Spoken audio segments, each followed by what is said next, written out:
Size করে দেব। হিন্দুর বাচ্চা আমরা, মুসলিম লীগের সরকার চলছে। কড়া ভাষায় গর্জে উঠলেন শুভেন্দু অধিকারী। শ্যামাপ্রসাদ মুখার্জির বাংলা থাপড়ের লাল করে দেব বললেন বিধায়ক শঙ্কর ঘোষ। শঙ্কর ঘোষের পিয়ের বাইকে রামের পতাকা থাকায় তাকে ভেতরে ঢুকতে বাধা দেওয়ার অভিযোগ, আর সেই নিয়েই তীব্র প্রতিবাদ।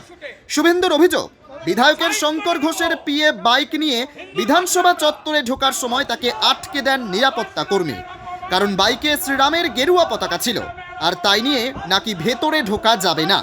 বিষয়টি জানতে পেরেই তুলকালাম কাণ্ড বাঁধান শুভেন্দু। তিনি বলেন, যে আটকেছে তার নামটা জানা হয়ে গেছে।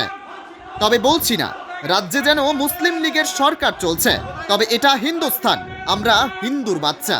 জয় শ্রীরামের অপমান কোনোভাবেই মেনে নেওয়া যাবে না। এরপরেই সম্মিলিত প্রতিবাদ জানান বিজেপি বিধায়কেরা। একটা মোটর সাইকেলে আমাদের একজন এমএলএর পিয়ে, শঙ্কর ঘোষের পিয়ে, জয় শ্রীরামের পতাকা ছিল। এ বলছে ঢুকা যাবে না, পতাকা খুলে ঢুকে আসুন। হ্যাঁ, জয় শ্রীরাম লেখা আছে।